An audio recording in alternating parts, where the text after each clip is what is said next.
donde cada palabra abre un nuevo mundo. Bienvenidos al Portal de las Historias. Dicen que la traición más dolorosa no viene del enemigo, sino del eco familiar de una risa amiga. A veces el destino no destruye con un solo golpe, sino con la lenta caricia de una mentira. Y cuando el alma se rompe, al caer desde lo alto, hay quienes mueren y hay quienes despiertan. Esta es la historia de una mujer que fue amada solo para ser destruida, de una promesa vestida de oro que se convirtió en puñal. Pero también es la historia de un renacer, porque hay silencios que gritan lágrimas, que enseñan, y nombres que no necesitan apellidos para brillar con luz propia. Florencia fue el escenario, el corazón, la herida y la venganza, el camino hacia la libertad.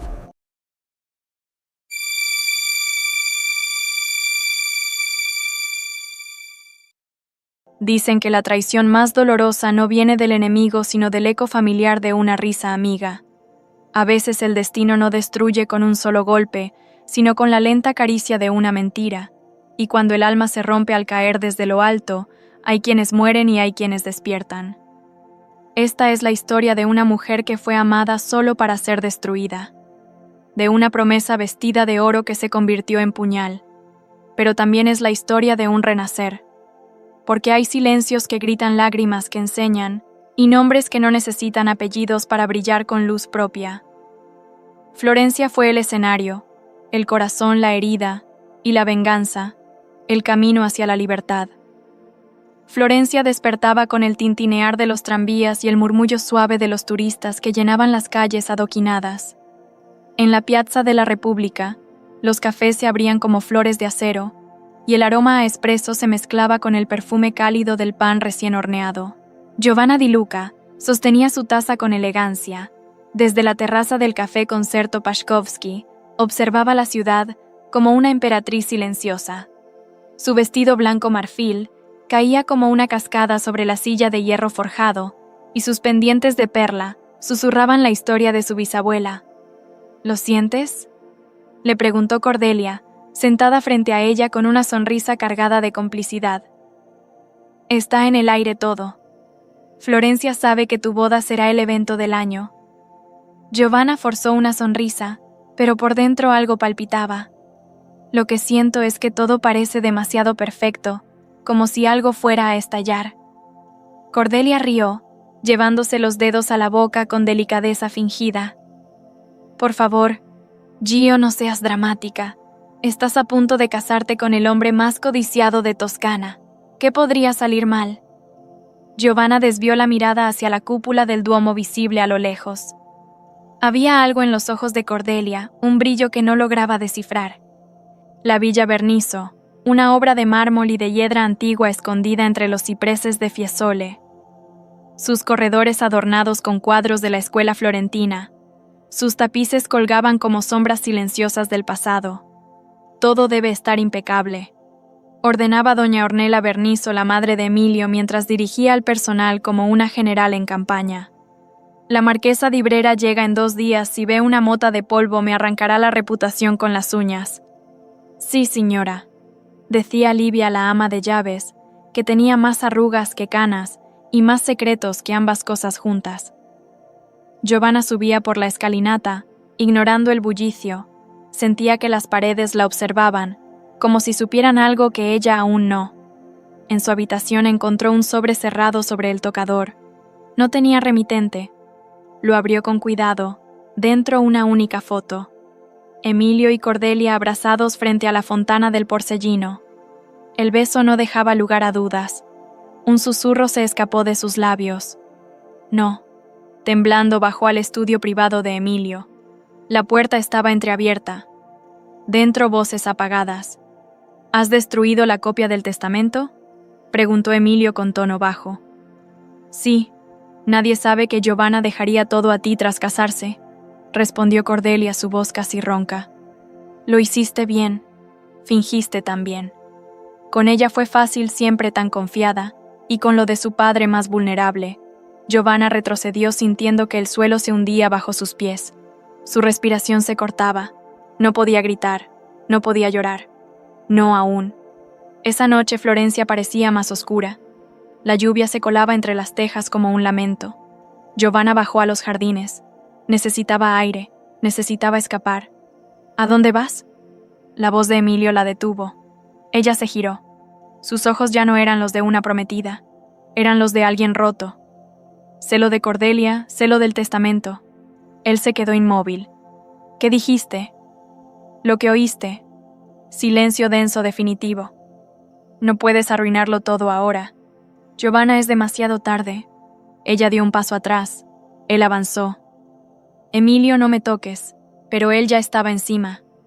Un empujón, un tropiezo, el mármol mojado, el borde de la escalinata, un grito, el vacío, oscuridad.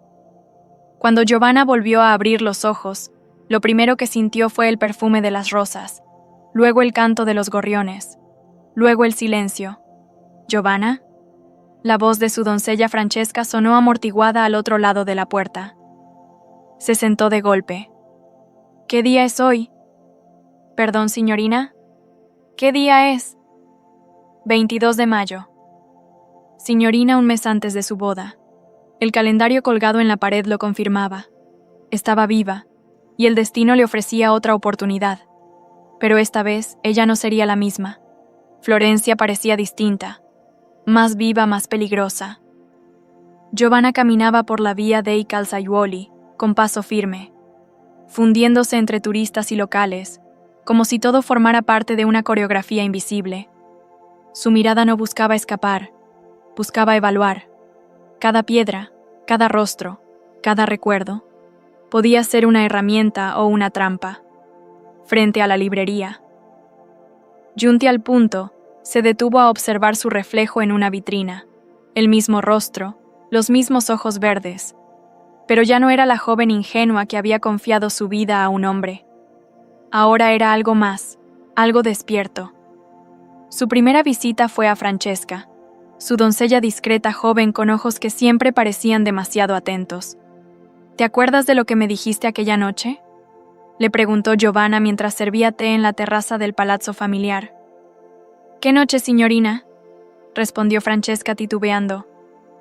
La del baile de máscaras. Dijiste que escuchaste a Cordelia discutir con Emilio en la biblioteca. ¿Aún lo recuerdas? Francesca bajó la mirada dudando. Sí, pero no pensé que fuera importante. Ellos siempre han sido cercanos. Usted confiaba en ellos. Giovanna apoyó la taza con firmeza. Yo ya no, y necesito saber todo desde el principio. Francesca asintió, y con voz baja empezó a contar. Miradas robadas, caricias en pasillos oscuros, palabras entrecortadas cuando creían estar solos. Ese fue el primer hilo. Por la tarde Giovanna caminó sola hasta el Giardino di Boboli. Allí la esperaba Domenico el jardinero, aquel que conocía los secretos del mundo vegetal y de los hombres. ¿Te acuerdas de mí?, le preguntó ella sentándose junto a él en una banca de piedra. Domenico, un hombre de rostro curtido por el sol y ojos grises como metal, asintió. Claro que sí. Usted fue la única que me escuchó cuando perdí a mi hermana. Y ahora quiero ayudarte, pero también necesito tu ayuda. Emilio, sigue siendo peligroso. ¿Qué sabes de sus negocios? Domenico la miró con cautela. Tiene tratos con gente de Milán, dinero que entra y sale como humo. Algunos lo llaman el mago de las cifras, pero yo diría que solo es un ilusionista con cuchillos escondidos. Ayúdame a cortar los hilos, lo demás lo haré yo, y lo haría. La siguiente pieza era Luca Carminati, un joven periodista del Corriere Fiorentino. Había intentado entrevistar a Emilio años atrás, pero fue vetado tras hacer preguntas demasiado incómodas. Giovanna lo citó en la Biblioteca Nazionale Centrale, donde la penumbra entre estantes ofrecía la discreción que necesitaban. ¿Me recuerda, señor Carminati?, preguntó ella con tono tranquilo. Luca levantó la vista. Era joven con aire bohemio y manos manchadas de tinta. La reconoció de inmediato. ¿La prometida del señor Bernizo quiere hablar conmigo? No. Quiero que lo desenmascaremos juntos. ¿Perdón? Usted ha investigado, ¿no es cierto? Yo tengo acceso a documentos. Usted tiene palabras. Formemos un pacto. Luca entrecerró los ojos. ¿Por qué ahora? porque he vuelto a nacer, y esta vez sé en quién confiar. Esa noche en la villa de Luca, Giovanna fingió escribir notas para la boda, mientras repasaba documentos contables con una lupa, descubriendo fraudes menores que apuntaban a fraudes mayores. Los balances de la empresa Verniso estaban inflados propiedades inexistentes, registros falsos, y otras que Emilio había arrebatado a viudas del sur con promesas vacías. Cada hoja que leía era una semilla. Su mente, antes dormida por el amor, era ahora un laberinto lúcido. ¿No vas a dormir, signorina?, preguntó Francesca desde la puerta. No estoy sembrando mi jardín, uno donde crecerán verdades. Unos días después, organizó una velada pequeña pero afilada en su casa familiar. Una cena íntima con nombres peligrosos. La marquesa Lucrezia Malfatti, Marco Beltrami, Adele Neri y por supuesto Cordelia. Cordelia querida, dijo la marquesa con la copa en alto. ¿Cuánto hace que conoces a Emilio? Desde que Giovanna lo conoció, respondió ella con sonrisa radiante. Giovanna tomó un sorbo de su copa, sus ojos fijos en ella. ¿Segura? Pensé que era de antes, ¿o me equivoco? Cordelia titubeó, el ambiente se tensó. ¿Qué insinúas?, preguntó con dulzura forzada. Nada, solo que hay amistades que florecen más rápido cuando nadie las ve. Las risas se tornaron incómodas, pero la marquesa, como fiera ante la sangre, captó el aroma. Ah, los triángulos siempre han sido mi figura geométrica favorita, dijo riendo. Cordelia enrojeció. Giovanna, serena, clavó los ojos en ella. La partida había comenzado. Florencia seguía vestida de primavera, pero bajo el cielo azul, las serpientes comenzaban a deslizarse entre la alta sociedad, y en el centro de la telaraña estaba Giovanna renacida, mientras tejía alianzas y afinaba venganzas.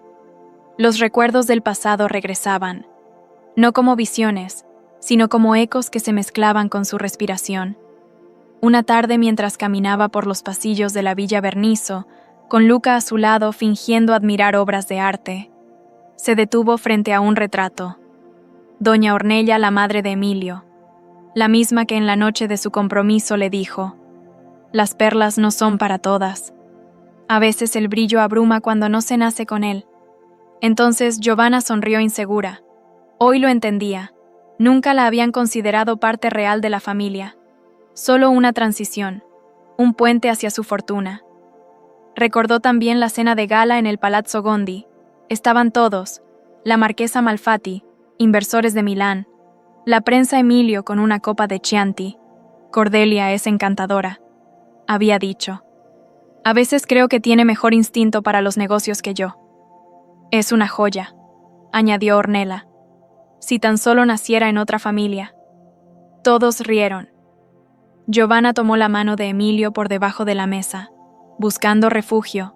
Él se la soltó, después de 5 segundos, con suavidad, como quien se libra de una tela incómoda. Más tarde, mientras repasaba los balances con Luca, en la biblioteca ricardiana, su pluma se detuvo en la mano. Un pensamiento como ráfaga. ¿Cuántas veces los vi mirarse cuando creían que no los observaba? ¿Cuántas veces se excusaron al mismo tiempo? En su memoria la imagen era clara. Cordelia saliendo por la entrada lateral de la villa. Cabello húmedo, camisa mal abotonada. Y ella. Giovanna había pensado que Cordelia estaba con uno de los jardineros. ¿Todo bien?, preguntó Luca desde su asiento. Giovanna alzó la mirada. No podía contarle no a él. No todavía. Solo pensaba que hay cosas que una no ve hasta que ya es tarde. El recuerdo más hiriente llegó en el jardín trasero, mientras organizaba planos con Domenico. Una vez había visto a Emilio frente a la tumba de su padre, un hombre que ella amó y él apenas toleraba. Giovanna con ternura le ofreció llevar flores cada semana. «Ya hay suficientes flores muertas en este lugar», le respondió Emilio con frialdad. Entonces creyó que era el dolor hablando. Ahora comprendía. No era dolor, era desprecio. Estos recuerdos no la debilitaban, la templaban como acero. Cada gesto amable que alguna vez recibió, cada sonrisa fingida, cada mirada que ignoró por amor, eran ahora herramientas, fragmentos que colocaba como piezas de un mosaico oscuro, que por fin comprendía. Mientras Emilio comenzaba a mirarla con nuevos ojos, ella se perfeccionaba en el arte de fingir. Lo abrazaba más fuerte, lo miraba más profundo, lo confundía más. Me siento afortunado, como si te tuviera más ahora que nunca antes. Tal vez solo es que ahora sabes cuánto puedes perderme. Él rió nervioso. No comprendía la verdad detrás de sus palabras. Cordelia sí. Ella comenzaba a intuir que algo iba mal, que Emilio estaba cambiando, que Giovanna ya no era la inocente futura esposa. La vio conversar con Luca en la inauguración de una galería en Via Maggio. Vio la complicidad, vio el respeto y sintió el hielo de los celos, por algo que no entendía. Esa noche, Giovanna caminó sola por el Lungarno de Gliacciaiuoli, bajo las luces anaranjadas que temblaban sobre el río. La ciudad parecía susurrarle sus verdades. Nunca fui débil, solo estaba ciega. El pasado no era un fantasma, era una guía, y ella lo seguía, directamente al corazón de su venganza. La Villa Vernizo escondía un rincón olvidado, un invernadero antiguo de hierro forjado y vidrio empañado, cubierto por la hiedra y el abandono. Allí donde antes florecían orquídeas, ahora solo quedaban silencios. Nadie iba allí desde hacía años, excepto Giovanna. Esa tarde una nota manuscrita llegó a manos de Cordelia. Necesitamos hablar donde antes florecía lo verdadero. G. Cordelia llegó puntual, envuelta en un abrigo camel. El cabello cuidadosamente suelto, los pasos tensos. Había dormido mal. Emilio estaba distante, inquieto. Algo se deshacía, y no sabía si era él o su control. La encontró de pie entre columnas oxidadas y cristales rotos. La luz se filtraba entre el polvo como oro pálido. ¡Qué poética elección!, dijo Cordelia cruzándose de brazos. Un jardín muerto muy apropiado. Pensé que recordarías este lugar, respondió Giovanna sin moverse. Aquí me confesaste que estabas enamorada por primera vez. Fue de otro hombre, no de Emilio. ¿Estás segura? Un silencio largo cayó entre ellas. ¿A qué viene todo esto, Gio?, preguntó Cordelia. Vengo a cerrar un círculo. Me preguntaba cuánto tiempo llevas deseando lo que era mío. ¿Fue antes o después de la muerte de mi padre? Cordelia palideció. ¿Qué insinúas? No insinúo, ya no. Estoy diciendo que sé todo. Lo tuyo con Emilio, el testamento, las cuentas. Todo. Cordelia apretó los labios. ¿Y qué vas a hacer? ¿Llorar otra vez? ¿Ir con mamá a que te defienda? Giovanna se acercó. Despacito. Su voz era calma, una calma más peligrosa que cualquier grito. ¿Sabes qué es lo más cruel de todo esto, Cordelia? Que te habría perdonado si me lo hubieras dicho tú. Si hubieras tenido el valor de mirarme a los ojos antes de clavarme la daga. Cordelia desvió la mirada. Éramos niñas, Giovanna. Yo siempre fui la sombra. La amiga rica, pero no heredera, hermosa, pero no prometida. ¿Tienes idea de lo que es vivir al lado de una estrella y no ser más que su reflejo opaco? Sí, respondió Giovanna alzando apenas la voz. Porque ahora soy yo quien está en las sombras, y desde aquí veo más claro. Cordelia dio un paso atrás. ¿Qué planeas? Justicia. Pero no como tú la entiendes, no con gritos ni con escándalos, sino con precisión. Vas a ver cómo se derrumba todo, y no podrás hacer nada para detenerlo. Si crees que puedes quitármelo, ¿quitar qué? ¿A Emilio? Giovanna rió con frialdad. Lo que tú tomaste fue un cadáver disfrazado de príncipe. Yo solo voy a devolverlo al barro del que salió. Esa noche los salones de la Villa Vernizo resplandecían. La gala anual brillaba con fuerza. Políticos, nobles, empresarios, marchantes de arte. Todos estaban allí. La cúpula principal decorada con candelabros de Murano. Música de cuerdas en el aire. El aroma a magnolias y vino tinto. Todo parecía perfecto. Demasiado perfecto. A las 9 en punto, Giovanna apareció en lo alto de la escalera, vestida de negro con bordes dorados. No rojo esta vez. Negro como el duelo. Dorado como la victoria. Emilio se quedó sin aliento. Estás increíble. Ella tomó su brazo sonriendo levemente. Esta noche será inolvidable, amor mío. Desde una habitación lateral. Francesca coordinaba los pasos. Luca, disfrazado de camarógrafo, ajustaba el proyector. Domenico ya había cambiado el vino de los VIP. Una cosecha fuerte. Los ánimos subirían rápido. En el aire ya se respiraba algo distinto, algo espeso, como si la verdad estuviera esperando su turno. Cordelia miraba desde una esquina. Sus ojos eran fuego y cristal. Emilio no se había despegado de Giovanna. La había llamado bellísima en voz alta. ¿Qué demonios está haciendo?, murmuró Cordelia. Un invitado se acercó. ¿Todo bien, Cordelia? Ella tardó en responder. Claro, todo va perfectamente. Pero sus manos temblaban, y mientras el reloj se acercaba a la medianoche, Giovanna se apartó. Fingiendo una llamada, se asomó a un balcón. El viento acariciaba los árboles oscuros. Respiró hondo. «Por ti, padre», susurró, y luego a Francesca por el comunicador escondido en su collar. «Que empiece la verdad». El salón principal de la Villa Bernizo estaba en su punto más alto de brillo. Risas ligeras, copas de cristal, vestidos que rozaban el mármol, y cuerdas tocando una versión refinada de Nessun Dorma. Pero bajo la superficie, algo comenzaba a crujir. Desde la galería superior, justo sobre la gran araña de cristal, Luca ajustaba el foco del proyector. Francesca vigilaba la entrada principal y el pasillo lateral. Todo estaba cronometrado. En la pista, Emilio hablaba con un senador toscano. Sonreía. Sin notar la ausencia momentánea de Giovanna Cordelia, en cambio la buscaba con la mirada. Desesperadamente. A las 11:45, las luces comenzaron a titilar. Una vez, dos, y luego, oscuridad. 3 segundos, silencio. Después, el sonido seco del proyector. Una imagen apareció sobre la gran pared de mármol. Un contrato, un documento, y luego, un clip de audio. Con ella fue fácil. Solo hay que llegar a la boda después, todo será nuestro. La voz de Emilio clara, indiscutible. Un murmullo emergió de los invitados. Luego vinieron las imágenes. Emilio firmando papeles ilegales. Cordelia saliendo de la habitación de Emilio, abrazándolo. Audios. Fechas. Transacciones. Datos. Giovanna apareció de nuevo, descendiendo lentamente las escaleras. Nadie hablaba. Nadie respiraba. «Queridos amigos», dijo con voz serena, «esta gala no es para celebrar la prosperidad, es para celebrar la verdad». Cordelia intentó moverse, pero una dama le bloqueó el paso. Otra cámara proyectó una carta, el testamento modificado, falsificado por Emilio.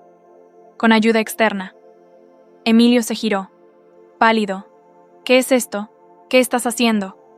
Giovanna llegó al centro del salón frente a él. «Estoy devolviéndote el regalo que me diste aquella noche. La verdad». Desnuda.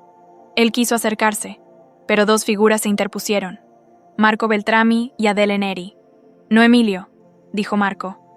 «Ya no mandas aquí». Cordelia se quebró. Cayó de rodillas. La marquesa Malfatti se acercó a consolarla. Pero en realidad, solo quería una mejor vista. «Nunca pensé que vería esto», susurró con deleite. «Esto sí que es arte social».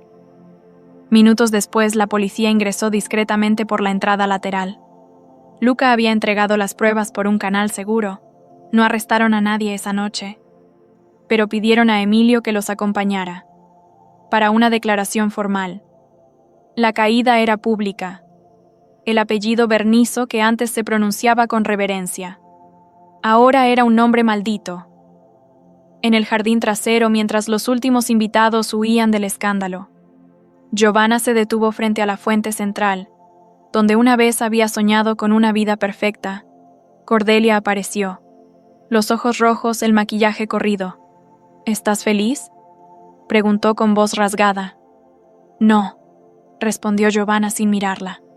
«Estoy libre, que es mejor. Nos arruinaste a todos. Tú me arruinaste primero. Yo solo te mostré cómo se ve eso desde el otro lado». Cordelia se tambaleó y no respondió. Solo se alejó, como un fantasma sin tumba. Antes de irse, Giovanna caminó hasta la entrada principal. La placa dorada que decía Villa Vernizo colgaba torcida. Con la ayuda de Francesca la desmontó. «¿Qué vas a hacer con ella?», preguntó su amiga. «Nada. Solo quería ser yo quien la quitara. Los nombres no hacen a las familias. Las acciones sí».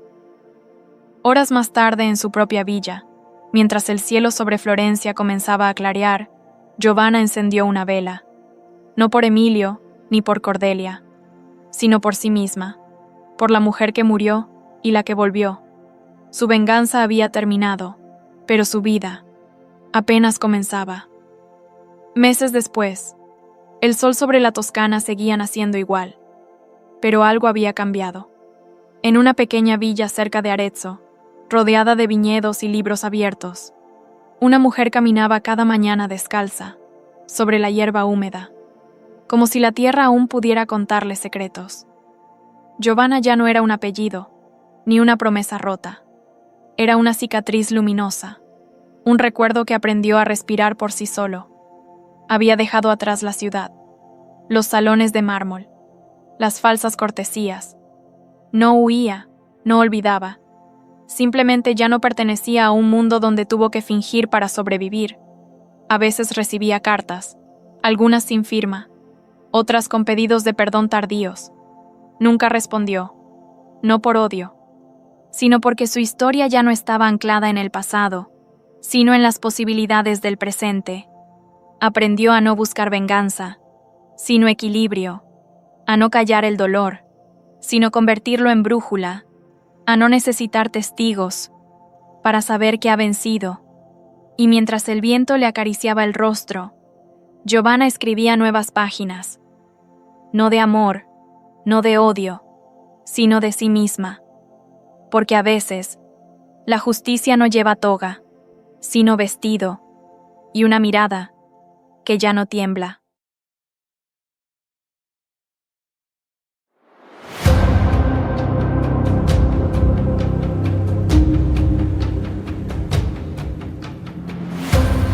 Gracias por escuchar. El viaje apenas comienza. Hasta la próxima.